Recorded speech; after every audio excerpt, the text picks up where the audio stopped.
विद्यानंद जी भगवान राम के परम भक्त थे।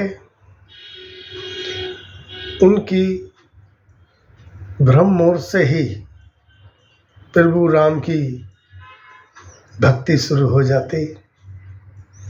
ध्यान साधना करते और उसके बाद वो अपने घर के निकट जो श्री राम जी का मंदिर था वहाँ पर जाते। वहाँ पे प्रभु राम की रामायण का पाठ करते। उसके पश्चात वो बड़ी श्रद्धा से वहाँ पे भक्तों को प्रसाद अपने हाथों से देते और फिर वो अपने घर आकर के अपनी दुकान पे जाके धंधा करते थे। बहुत सालों से उनका ये सिलसिला चलता रहा। एक दिन उन्होंने सोचा कि मैं जो है भगवान राम की भक्ति करता हूँ और अभी तक मुझे अपने मन के अंदर अपने मन के अनुकूल विवाह के योग्य कन्या नहीं मिली और अब मेरी उम्र विवाह के योग्य भी हो गई है। काश अगर मेरे माता पिता होते तो वो मेरे विवाह के लिए कोई योग्य लड़की को तलाश करके लाते और मेरा विवाह करा देते। एक दिन उन्होंने मंदिर में भगवान राम के सामने प्रार्थना की, प्रभु मैं अकेला तुम्हारी भक्ति करता हूँ, आप मेरा किसी योग्य धार्मिक कन्या से विवाह करा दीजिए, फिर हम दोनों मिलके आपकी भक्ति करेंगे, आपका गुणगान करेंगे। मंदिर के पुजारी ने उनकी प्रार्थना सुनी और उन्होंने एक योग्य लड़की थी उनकी नज़र में, उससे उन्होंने उसका विवाह करा दिया। अब विवाह के बाद दोनों पति पत्नी श्री राम प्रभु के मंदिर जाते और उनकी पूजा पाठ करते, बड़े सच्चे मन से प्रसाद बांटते और खुशी खुशी उनका जीवन चल रहा था। एक दिन क्या हुआ कि विद्यानंद को एक रास्ते में एक सोने की छोटी सी मूर्ति दिखाई दी। उन्होंने देखा वो मूर्ति सोने की है और वो हनुमान जी की मूर्ति थी। उन्होंने उस मूर्ति को उठाया और अपने कपड़ों में छुपा लिया। फिर जब वो मंदिर जाने लगे तो उनका नियम था कि जब वो मंदिर जाते थे तो मंदिर के बाहर अपने वस्त्र चेंज करते थे, वस्त्र बदलते थे और वहाँ से वो धोती लपेटकर और धोती बांधकर ही भगवान राम की पूजा करते और उनका रामायण का पाठ करते थे। अब विद्यानंद जी मंदिर तो पहुँचे, थोड़ी देर में उनकी पत्नी भी वहाँ आ गई। विद्यानंद जी ने सोचा अब ये सोने की मूर्ति मैं कहाँ रखूँ, कहीं कोई इसको ले ना जाए चुरा के। तो उन्होंने वहीं जहाँ वो वस्त्र बदलते थे स्टोर रूम में उस मूर्ति को अपने कपड़ों में छुपा के रख दिया और वहाँ से उन्होंने एक धोती बांधी और दूसरी धोती ओढ़ी और भगवान राम की मूर्ति के आगे बैठ गए और वहाँ उन्होंने अपनी पत्नी के साथ रामायण का पाठ शुरू किया। अब वो पाठ तो कर रहे हैं मगर उनका ध्यान उस स्टोर रूम में जो सोनों की मूर्ति थी जो उनको रास्ते में मिली थी उस तरफ लगा हुआ था, कहीं कोई वो मूर्ति चुरा के ना ले जाए। अब बोले, प्रभु मैं पाठ तो कर रहा हूँ परंतु आज मेरा मन नहीं लग रहा पाठ में। आज मेरा रामायण पढ़ने में जो मैं मन से पढ़ता हूँ वो मेरा मन नहीं लग रहा। पत्नी ने पूछा, क्या बात है, आज बड़े बेचैन हो?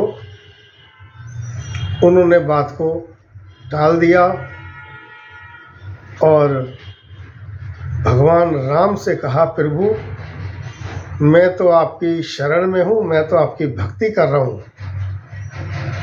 अब मेरी मूर्ति की देखभाल आप ही करना। अगर कोई मूर्ति ले गया चोरी करके तो मेरा विश्वास आपके ऊपर से उठ जाएगा। तो ये आपकी जिम्मेवारी है कि आप मेरी मूर्ति की रक्षा करें। और विद्यानंद जी अपने पाठ पढ़ने में और अपनी पत्नी के साथ मगन हो गए पाठ रामायण का करने में। उसके बाद जब उन्होंने पाठ को पूर्ण किया, फिर पहले के भांति प्रसाद बांटा, स्टोर रूम में गए, उस मूर्ति को देखा, वो मूर्ति वहीं कपड़े में छिपी हुई थी।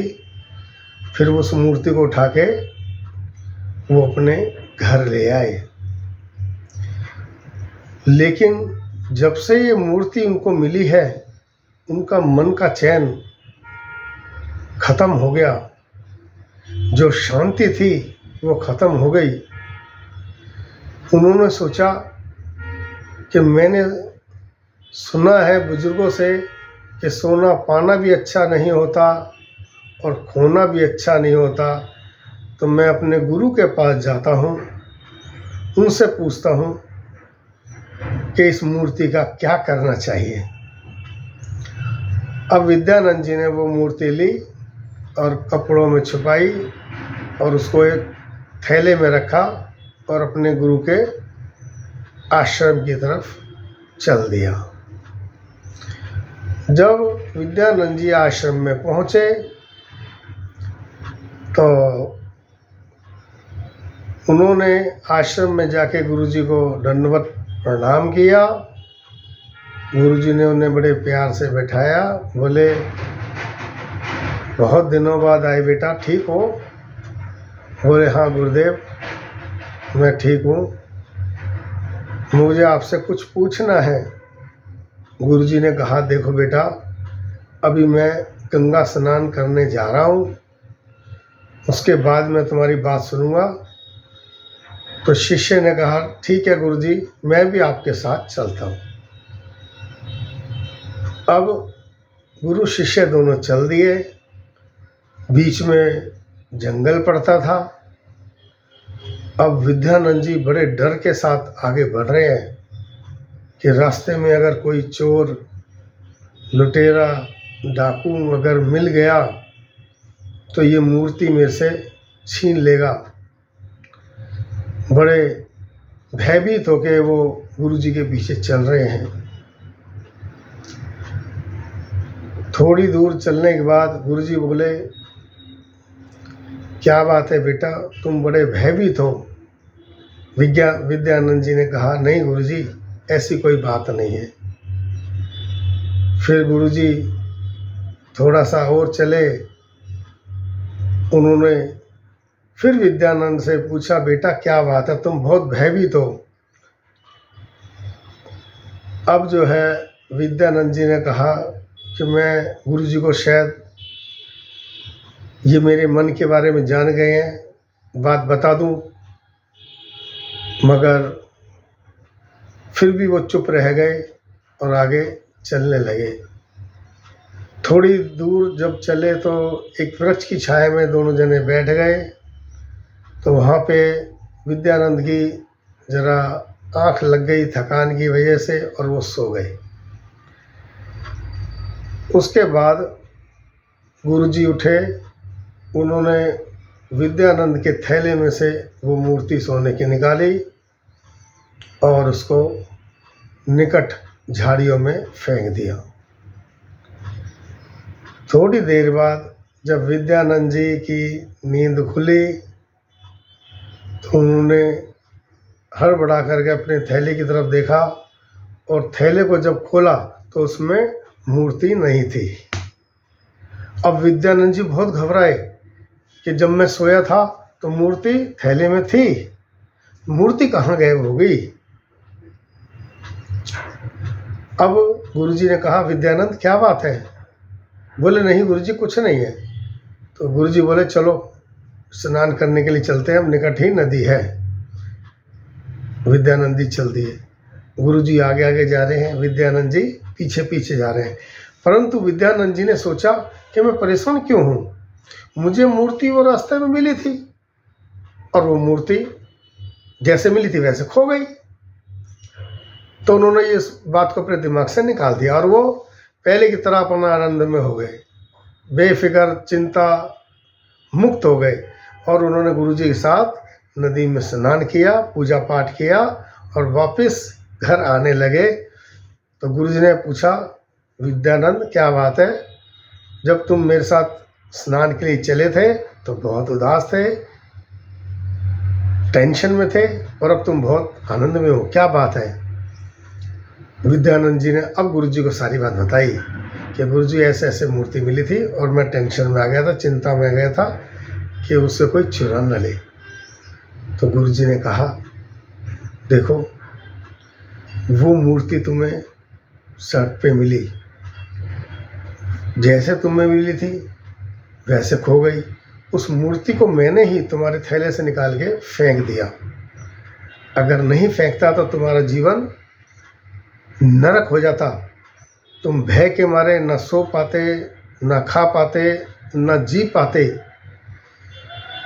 अब तुम देखो, तुम मंदिर में गए, तुम भगवान का भागवत का पाठ करते, रामायण का पाठ करते थे, भागवत का पाठ करते थे, लेकिन आपका मन उस पाठ में भी नहीं लगा।